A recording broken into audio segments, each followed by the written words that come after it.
Bonjour, dans Classe Affaires, nous recevons dans chaque épisode un grand acteur du monde du tourisme afin d'évoquer avec lui ou avec elle les grands enjeux de ce secteur. Dans cet épisode, vous allez découvrir Emmanuel Toromonov, qui est le secrétaire général de la PST, l'organisme à la coccinelle, qui veille, protège et garantit l'argent de voyageurs. Il va nous faire part de ses enjeux. Je suis très heureux de faire ce voyage avec lui en Classe Affaires. Emmanuel, bonjour. Bonjour Bernard. Alors, tu es secrétaire général de la PST depuis 1997 ? Pas tout à fait, je suis à la PST depuis 1997 et secrétaire général depuis 2007. T'en as vu défiler combien des présidents ? Alors je suis arrivé à la PST, le président était monsieur Olivier Daulaire, après il y a eu monsieur Bernard Didlot, après il y a eu Raoul Nabet, ensuite il y a eu Alix Philippon, et maintenant nous avons la présidence de monsieur Moumtaz Teker. Alors, Moumtaz Teker, il va falloir que tu arrives à le faire libérer, parce que moi je voudrais discuter avec lui, je voudrais faire un petit interview avec lui. Il est si busy que ça ? Ah, il est assez occupé, Lui, il a la marque Pachatour, Rêve Vacances, mais aussi une marque de réceptif qui pour s'appelle Magic Ways. Magic Ways. D'accord. Exactement. Okay. Bon, promets-moi que tu me cales un rendez-vous avec lui bientôt. Ce sera fait. Alors, cette fameuse coccinelle, tu te souviens de cette discussion qu'on avait eue tous les deux ? On avait débriefé ensemble pour trouver un logo pour cette marque APST, Association je me Professionnelle du souviens, Tourisme. Je me souviens surtout du début quand tu voulais nous mettre, attends, qu'est-ce que c'était ? Une banane, je crois, comme logo. Non, pas une banane. J'ai dit votre système était une banane, il fallait trouver quelque chose d'original. Ah, tu vois, je me souviens juste de la banane. Comme quoi. Non, et après on a pris effectivement la coccinelle. On était plusieurs effectivement à débriefer, dont toi, me semble-t-il. Mais c'est important cet emblème pour toi parce que je sais que tu voulais rassurer les voyageurs. Mais il nous fallait quelque chose qui soit plus sympa qu'un logo avec marqué APS, qui puisse effectivement être sympathique. Et en même temps, la coccinelle est un animal qui rassure. Et puis elle porte bonheur. Et elle porte bonheur. Bon, donc c'est le porte-bonheur de la profession, on va dire. Tout à fait. Quelle est la différence pour toi entre une agence avec ou sans la coccinelle pour le grand public ? Si on reprend un petit peu l'historique, jusqu'en 2016, en fait, les agences qui avaient la coccinelle étaient les seules à garantir l'intégralité des fonds déposés par les consommateurs. Ça veut dire, je suis voyageur, j'amène de l'argent. Je déposais 1000 euros, 10 000 euros, 1 million d'euros. La totalité de mon argent était garantie et par la PST, en totalité. Ce qui n'était pas vrai avec les autres garants. Depuis 2016, l'Europe a imposé effectivement une garantie financière dite totale, c'est-à-dire qui garantit la totalité des fonds déposés pour tous les garants. Avec pour la PST un plus toujours. Nous, en général, on fait partir les clients en vacances. Et ils bénéficient des prestations qu'ils ont réservées, ce qui leur permet de ne pas avoir des vacances annulées au dernier moment ou par exemple des voyages de noces qui soient annulés alors qu'ils sont prévus déjà depuis des mois et des mois. Ça veut dire que je suis à l'île Maurice, je suis en plein mon voyage de noces, c'est ma 4e nuit, et puis tout d'un coup, mon agence de voyage dépose le bilan. Alors, toi, en tant qu'APST, si l'agence de voyage est membre, tu me garantis que mon voyage va continuer ? C'est ce qu'on a fait pour Thomas Cook. On a garanti les voyages des personnes qui étaient sur place et le rapatriement pour plus de 11 000 personnes. 11 000 personnes. D'accord. Bon, alors justement, ça tombe bien. Je vais te parler de quelque chose d'un petit peu délicat. 23 septembre 2019. Alors, je ne me souviens pas, mais je pense que le 23 septembre, c'était un lundi. C'était un lundi, effectivement, et on avait assez mal dormi, puisque dans la nuit, en fait, vers minuit, on a appris effectivement que Thomas Cook, en Angleterre, déposait le bilan. Ça veut dire qu'en Angleterre, elle dépose le bilan, mais ça va toucher toute l'Europe, voire le monde. Ça touche toute l'Europe et ça impacte le monde entier, puisque c'est un dépôt de bilan qui va coûter sans doute plus de 3 milliards d'euros, ne serait-ce qu'en Europe. Alors, est-ce qu'on peut dire que c'est le moment le plus fort de ta carrière, le plus dur, ou c'est là où tu as été le plus en difficulté et tu as douté pour ton métier ? Alors le 23 septembre, non. Là, on sait qu'on est utile, on sait qu'on va servir à quelque chose, donc c'est pas le moment le plus dur. Ça peut être un moment fort, c'est un moment déjà désagréable. C'est plutôt après que ça a été très très désagréable, parce qu'on a bossé beaucoup pour effectivement rapatrier les personnes, rapatrier les voyageurs, faire partir les clients du mois d'octobre au mois de décembre, en janvier, en février, jusqu'au début mars. Puisqu'en mars, après, il y avait le confinement, on a arrêté de faire partir les clients qui avaient des prestations réservées. Mais on a fait partir énormément de clients aussi. Et combien de clients sont restés sur le carreau ? C'était plus de 50 000 clients impactés. 50 000 clients. Quelle dette pour la profession ? Pour la PST, le coût sera de l'ordre de 42 millions d'euros en finalité. C'est énorme, énorme. Et on te définit dans cette profession avec ces 3 mots, et ça correspond bien à cet environnement qu'on évoquait là. Fidélité, loyauté, rigueur. D'où te vient cette image ? J'en ai aucune idée, Bernard. Non, non. Bon, moi, j'ai eu la chance de connaître ton papa, hein, Georges Toromanov, qui était une éminence grise du tourisme. Alors, Il y a beaucoup de ressemblances quand même. Je ne sais pas, je sais qu'une chose, c'est qu'il y a effectivement, il y a presque une petite trentaine d'années, quand je suis arrivé, un peu moins de 30 ans, quand je suis arrivé, en général, les gens me définissaient comme étant le fils de Georges Toromanov. Aujourd'hui, quand C'est on... pas trop lourd à porter, ça, d'être le fils d'eux. C'est un peu compliqué au départ, oui, comme pour tout le monde, mais c'est un peu compliqué. Mais manifestement, j'ai réussi à faire, je me suis fait un prénom, on va te Ouais. dire. Mais j'ai pas oublié mon père. Ok. Piston, pas piston. Ah, pas de piston. Influence, pas influence. Pas de piston, non, non. La seule chose qu'il ait fait, c'est de me dire, quand j'étais à mon précédent travail, il me dit, tiens, il cherche quelqu'un à la PST qui sait lire des bilans et qui connaît un peu le monde du tourisme. Je lui ai dit, je crois que je vais postuler. Mais qu'est-ce que ça fait de succéder à son papa dans le même métier? Alors, mon père était président du syndicat, mon père était effectivement dans le tourisme réceptif, mais je ne crois pas il n'avait pas de formation d'expertise comptable du tout. Disons que la comptabilité et l'audit, c'était pas son truc. Qu'est-ce qui t'a laissé en semble-t-il. héritage dans ces cas-là, au niveau de justement de l'héritage touristique? Qu'est-ce que tu as gardé de lui qui te paraissait essentiel, important, justement, pour le développement de ta carrière? Un amour du métier. J'ai bien Ouais. vu qu'en fait, c'était un secteur très très attachant, même en cas de difficulté. C'est un secteur attachant dans lequel on reste, même si effectivement on peut peut-être gagner mieux sa vie ailleurs. Il peut y avoir des avantages ailleurs, mais c'est un secteur attachant, un métier attachant, un produit attachant. Et alors en plus à la PST, je veux dire, ce qui est attachant, c'est que non seulement on est sur un secteur du tourisme qui est plutôt agréable, mais on est là pour aider des entreprises à ce qu'elles aillent bien, parce que quand les entreprises vont bien, la PST va bien et il n'y a pas de défaillance. Ou alors aider les voyageurs qui sont en difficulté pour les faire partir ou les rembourser. C'est quand même pas désagréable, c'est plus sympa que de vendre des boulons. Tiens, en fait, comment tu as commencé ta carrière touristique? Ça, on n'a jamais évoqué ensemble. Alors, comment j'ai commencé ma carrière touristique? Dans les années 80, une agence que je ne citerai pas cherchait quelqu'un pour emmener des clients, parce qu'il y avait des travaux rue Aubert, de l'agence de voyage jusque devant chez Nocelle, parce que comme il y avait des travaux sur la place de l'Opéra, avec Des travaux? Des travaux. Oui, oui, il y en avait Ça déjà. change pas beaucoup. Ils avaient fermé la rue Aubert complètement, et D'accord. il fallait emmener les clients de l'agence à la devanture de Nocelle pour qu'ils prennent le car pour aller chercher leurs excursions. Ceci toute la journée. Alors, c'était pas très intéressant, mais ils n'arrivaient pas à trouver quelqu'un. Donc moi, j'ai dit, moi, je suis prêt. J'en ai pas trop parlé à mon père parce que c'était dans son entreprise et ils m'ont embauché. Et après, comme ça s'est bien passé, j'ai fait du planning, car guide, j'ai fait de l'accompagnement de groupe, j'ai fait de l'accompagnement d'excursions. Pendant des années, j'ai tenu l'agence de voyage qui était Place de l'Opéra tous les mercredis pendant 3 ans, pendant que je faisais mes études en parallèle. Et alors, en quoi ce secteur pour toi a changé depuis ses débuts? C'est devenu un secteur dans lequel il faut savoir gérer. Beaucoup de gestion. Ouais. Sans gestion aujourd'hui, une entreprise, elle est quasiment sûre sur ce secteur de se planter. On ne peut pas se permettre de faire ça.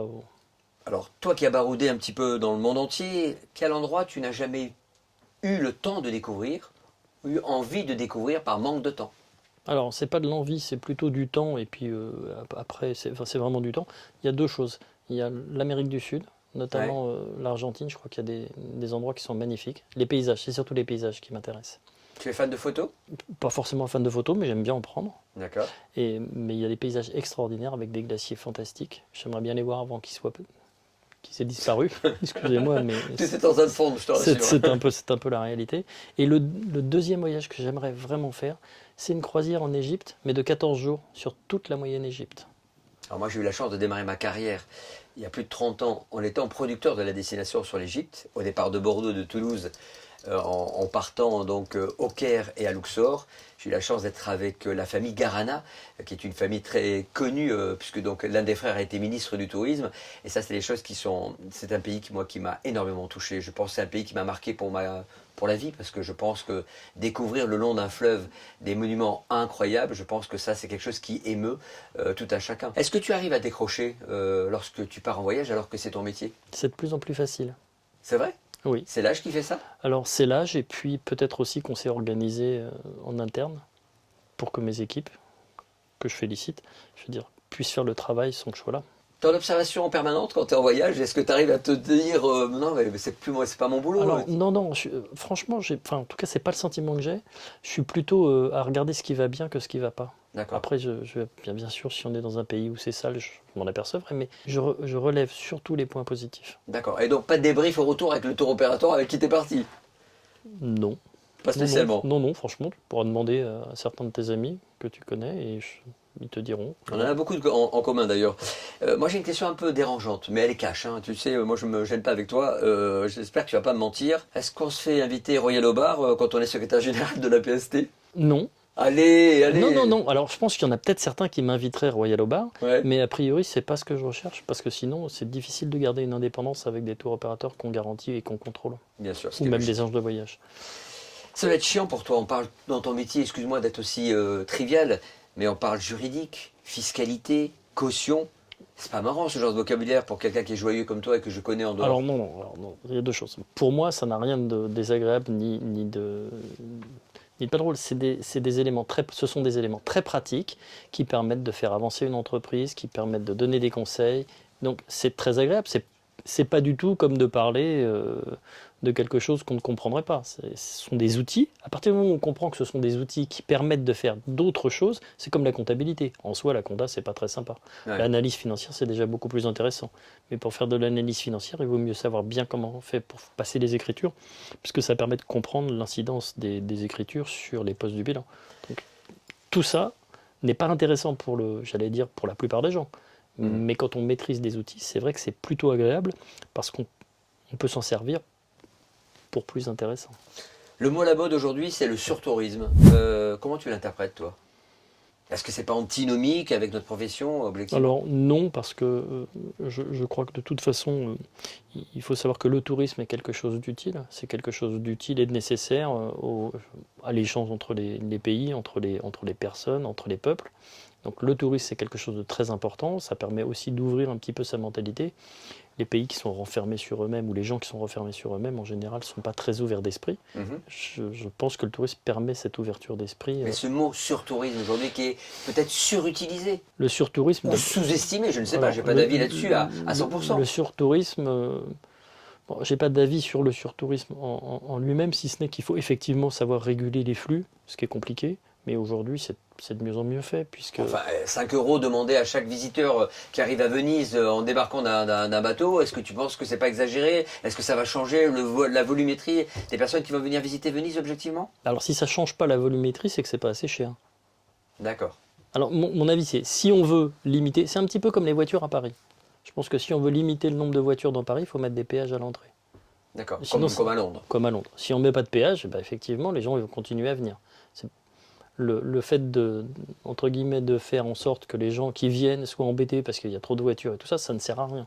C'est comme si à Venise on dit il y a trop de touristes et qu'on prend juste quelque chose juste pour avoir un peu d'argent en plus, c'est pas empêcher le surtourisme, c'est juste se faire un peu d'argent. On est bien d'accord. Emmanuel, moi qui dénonce les arnaques au quotidien, en radio, en télévision, sur RTL et sur M6 avec Julien Courbet, est-ce que tu as été victime, toi, d'une arnaque dans le cadre d'un voyage? Alors pas d'un voyage, mais effectivement, ça peut être apparenté à un voyage. J'ai un coup de téléphone de mon banquier un jour qui me dit « Écoutez, monsieur Taranov, est-ce que je peux mettre un peu d'argent sur votre compte courant de votre compte d'épargne parce qu'il y a un découvert ?» Je lui dis oui, puis je raccroche, puis je me dis « Mais c'est quoi cette dépense ?» Mais c'était le numéro de téléphone qui s'affichait de la banque, de ton banquier? C'était vraiment mon banquier, je te rappelle. Je lui dis « Mais c'est quoi cette dépense? C'est d'où ?» Et il me dit « Vous étiez bien en Allemagne la semaine dernière, à Berlin ?» Je lui dis oui, j'y étais, mais pas la semaine dernière, j'y étais il y a 15 ans. Donc, elle me dit ah bon, c'est embêtant. Et je lui dis oui, c'est embêtant. Et donc, il a fallu que je fasse un courrier réclamant un remboursement des 6 000 euros en question? Oui, c'est une belle somme. Et il m'a répondu gentiment qu'il me remboursait sous réserve de bonne fin. Alors, je leur ai dit que non. Non, de bonne foi. Ils m'ont dit de bonne fin, de bonne fin. Et je leur ai gentiment dit que non, ce ne serait pas de bonne fin, ce serait un remboursement tout court, parce que sinon, ils engageaient leur responsabilité. Avec une bonne nouvelle, c'est que quand ils ont été remboursés quelques mois plus tard, ils m'ont remboursé une deuxième fois. Tu leur as rendu, hein, parce que tu sais qu'on n'a pas le droit de conserver l'argent qui ne nous appartient pas. Hein. Je me suis fait un plaisir de l'appeler, de lui dire je vous remercie pour le remboursement. Et il me dit bah de rien, c'est normal. Puis j'insiste un peu, et puis au bout d'un moment il me dit non mais c'est normal. Je lui dis oui, surtout que vous m'aviez déjà remboursé une première fois. Ah, c'est voilà, génial. Ça m'a c'est vraiment... plutôt rare chez les banques hein, de l'évoquer. Ça m'a vraiment fait plaisir. Mais ça c'est important parce qu'on va donner un conseil en fait quant aux voyageurs et j'en profite de regarder la caméra pour ça. Soyez vigilants avec votre carte de crédit à l'international. On vous demande souvent vos codes à distance, vérifiez bien et protégez-vous et appelez toujours votre banquier c'est vous qui le rappelez pour vérifier, parce qu'aujourd'hui on est capable de prendre votre numéro de téléphone et appeler à votre place en pensant que vous parlez à votre banquier, et ce n'est pas le cas. Donc n'hésitez pas, lorsque vous avez le moindre doute, on rappelle son banquier, on rappelle le prénom de votre banquier et on vérifie l'info. Que dis-tu aux jeunes qui aimeraient travailler dans le secteur mais qui se posent des questions sur leur avenir? Est-ce que ce métier est bien payé? Est-ce qu'on voyage autant qu'avant? Etc. etc. Alors, si on fait ce métier pour voyager, je pense que c'est pas celui-là qu'il faut faire. Peu de gens dans le tourisme globalement sont tout le temps en train de voyager. Maintenant, si on fait ce métier parce qu'on trouve que le produit est sympa, comme je l'ai dit tout à l'heure, que c'est plus sympa de parler de vacances ou de voyage que de parler de boulot, déjà c'est un plus. Ensuite, les rémunérations sont pas forcément mauvaises. Je crois que c'est plus en plus. On les a valorisées. On les a ces dernières valorisées années. récemment. Ouais. Le gouvernement a fait beaucoup de choses aussi pour valoriser les professions du tourisme. C'est un Ça, métier. c'est aussi avec l'apport des EDV, avec évidemment. Les EDV ont fait un gros travail sur ce sujet aussi, effectivement. Dans les entreprises, je crois qu'il y a eu une prise de conscience aussi sur le fait qu'il faut aussi valoriser les salariés. Quand on fait du service, le service, c'est aussi le travail des effectifs, et les effectifs, c'est les salariés. Donc si on ne valorise pas les salariés et s'ils ne sont pas contents, effectivement, ça peut poser un problème de qualité de service. Et c'est pas le problème de variables qui n'existe pas beaucoup dans ce métier, à part quand on est groupiste et qu'on vend des groupes et qu'on a un intéressement. Est-ce qu'un agent de comptoir, il est valorisé à travers justement des commissions supplémentaires? Est-ce que ça s'est mis en place aujourd'hui? Il n'y a pas que le salaire, il y a plusieurs choses. Est-ce qu'il est bien dans l'entreprise? C'est pas que le salaire, c'est aussi est-ce que ça lui permet de voir des gens plutôt sympathiques? Ça permet des rencontres. Je veux dire, il y a peu de métiers qui permettent autant de rencontres, de discuter avec des gens. Humaine, hein, tu parles de relations Et humaines. exactement, de discuter, qu'est-ce que vous voulez faire? Bah tiens, moi j'ai été là, c'était quand même très sympa. Ou alors on m'en a parlé. Je veux dire, ça permet des échanges quand même importants. Après, c'est comme tout, il y a des métiers qui peuvent paraître un peu moins sympas dans le tourisme. Oui, mais toi qui es parrain de mon école, Viaticus, tu vois bien la difficulté qu'on a avec ces jeunes pour les motiver. Moi, je suis président de cette école que j'ai créée en 2019 et je vois bien que quand tu viens pour faire des masterclass, c'est compliqué de motiver cette jeunesse qui se pose plein de questions. Pour eux, travailler dans le tourisme, c'est être dans une agence de voyage ou à l'aéroport, quoi. Oui, au départ, sans doute, mais moi je pense quand même qu'il faut mettre en avant toutes les qualités et tous les points positifs, c'est-à-dire les relations humaines, principalement, les échanges. La techno, je veux dire, c'est quand même un métier dans lequel ils vont apprendre énormément au niveau techno. Je veux dire, il y a peu de secteurs qui se sont appropriés toutes les technos existantes, comme le tourisme. Je veux dire, si on n'a pas la main mise sur toutes les technos, je veux dire, on est mort. Les agences de voyage ont évolué de manière extraordinaire et exponentielle dans les dernières années. Alors justement, d'après toi, à quoi va ressembler l'agent de voyage dans 10 ans, toi qui as connu ce métier comme moi depuis 30 ans? Hubert le robot, je ne sais pas. Non, j'en ai aucune idée. Aucune idée. Et tu penses que l'IA pourra influencer L'IA, j'espère que l'IA va aider les gens à travailler correctement. C'est tout. Maintenant, l'IA ne remplacera jamais effectivement la discussion que j'aurai avec quelqu'un. Donc il n'y a pas de danger. On peut le dire comme ça. Il y a toujours du danger pour une partie des gens qui ne veulent pas évoluer. Ok. Emmanuel, maintenant je vais te passer au scan de mon questionnaire voyage. Alors là, c'est de la spontanéité totale. 7 questions, claires, nettes et précises. Oui, non, ok. Ou tu me stoppes et tu me dis, je veux développer ça. On y va. Est-ce que tu es plus mer ou montagne? Montagne. Pourquoi? Parce que j'ai des très bons souvenirs à la montagne. Exemple. C'est-à-dire, j'ai fait énormément de ski. J'allais en week-end, tous les week-ends, j'allais faire du ski quand j'ai commencé à travailler. J'avais pris un abonnement de train. Je veux dire, de Paris, hein, tu partais? De Paris, je partais de Paris tous les vendredis soirs. J'arrivais le samedi matin. Je faisais du ski le samedi, le dimanche, la fête toute la nuit. Et je revenais le lundi matin en train de nuit et j'arrivais au cabinet d'expertise. T'es étoilé donc? Oui. Excuse-moi. Oui. Ouais, exactement. Station favorite? C'était Valoir. À Valoir? Valoir. Ok. Bon, de toute façon, il y a toujours eu un à Valoir entre nous, donc ça ne me surprend ça. pas. Ville ou campagne? Campagne. Campagne? Ah oui. Ouais, t'as besoin de tranquillité? J'ai besoin de verre. Ouais. De voir de Tu la vas bien verdure. boire quelque chose alors? J'ai besoin de verre. De verdure, j'ai d'ailleurs déménagé relativement récemment, moi qui ai toujours été parisien, mais en fait, je me suis aperçu que j'étais parisien, mais qu'on avait une maison effectivement en pleine campagne, et quand cette maison a disparu du cercle familial, Ça t'a pesé. ça m'a énormément pesé. Oui. Donc la question suivante, ski ou plage? Je sais déjà ta réponse. Ah, bah, la plage tout court, c'est pas forcément mon truc. Ok. Sport ou farniente? Sport. Toi qui te dis sportif? Ouais, Sport. Sport, ouais. Ouais. Tu vas toujours à la gym 2-3 fois par semaine? Non, moi je me suis fait une petite salle de sport chez moi. Carrément. Est-ce que tu es très France Europe ou vraiment étranger? Très France. Pourquoi très France? Est-ce que c'est le Covid qui a changé ton comportement de... Absolument pas. Non. Je te rappelle que mon père était président du conseil d'accueil du tourisme réceptif en France. Et donc, on a beaucoup voyagé en France quand on était petit. Et je me suis aperçu que j'ai encore énormément d'endroits que je ne connais pas. Alors que j'ai visité, je suis allé dans toutes les régions, mais il y a énormément d'endroits que j'aimerais voir. Un endroit coup de cœur qui est à l'image des voyages et que tu as découvert depuis ces 30 dernières années et qui t'a marqué? Jeune, plus jeune, amoureux, peu importe. La Guyane, l'année dernière. Ouais. J'ai trouvé ça extraordinaire. D'un point de vue justement nature, c'est magnifique. Et qu'est-ce que tu retiens justement, un mot-clé de la Guyane qui t'a vraiment émoustillé, entre guillemets? Peu de touristes, Ouais. une nature extraordinaire. Et Luxuriante donc. luxuriante, et c'est un endroit où on doit pouvoir aller des dizaines de fois et toujours être émerveillé. Voyage, pas trop long. J'ai eu la chance de voyager Dans des conditions dans des privilégiées. conditions plutôt agréables, donc c'était plutôt sympa. Mais D'accord. le voyage est un peu long, oui. Pour tes déplacements, avion, train ou vélo peut-être? Mon préféré, le train, si c'est un petit peu long. Après, ça peut être effectivement le vélo ou la marche. Ok. Mais l'avion, c'est devenu compliqué. En fait, Ça te pèse la sécurité? la sécurité, il faut arriver, c'est un stress. Déjà avant de partir, on est stressé. Donc, c'est quand même pas ce qu'il y a de plus agréable, je trouve. Sac à dos ou sacoche? Sac à dos. Pourquoi pas sacoche? Parce que je suis toujours plein de choses avec moi. D'accord. C'est Tu sûr. préfères l'avoir dans le dos? Oui. D'accord. Là, j'ai besoin que tu te souviennes de choses importantes et qui ont marqué ton existence. Ton plus beau coucher de soleil. Mon plus beau coucher de soleil, sans doute au Sri J'ai Lanka. bien dit coucher de soleil. Sans doute au Sri Lanka. Important. Tiens, intéressant. Mm. Tu étais du côté de Berouela, tu étais de côté de... Vers où tu étais? Vers Sirigu. Sirigu? Mm. Et alors? Et alors, c'était très bien. Bon, un petit scoop, une petite confidence, s'il te plaît. Oui, Tu alors, n'étais pas seul, a priori. Non, j'étais pas seul. Ouais. C'est un moment magique. C'était un moment magique, oui, tout à fait. 3 mots qui résument ce moment particulier.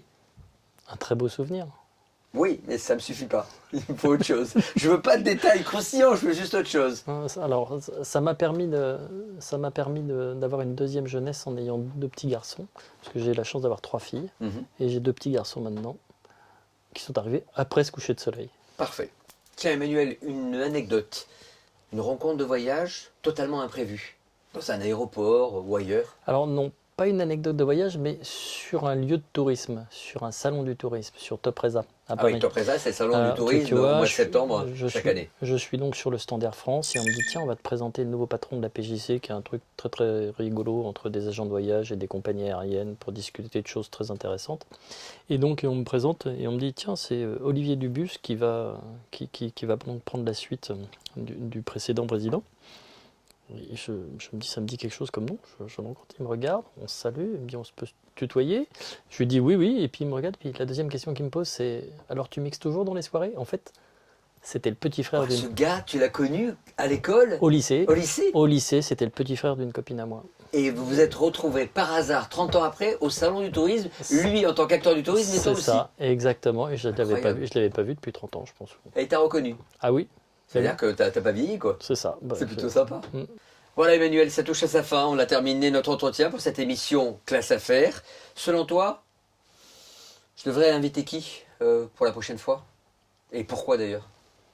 Mumtaz Teker. Non mais ça suffit, Mumtaz Teker. C'était mon ancien associé. On sait que c'est le président de la PST. Donne-moi un autre scoop, une autre personnalité. Alors, donc, tu préférerais quelqu'un qui soit patron de tour opérateur, excursionniste Je suis très ouvert. Mumtaz Teker. Mais non, ça y est. Bon, alors, Bon, alors écoute, j'espère que tu vas lui en parler et puis j'espère que tu accepteras cette invitation. Et on se retrouve bientôt sur Classe Affaires.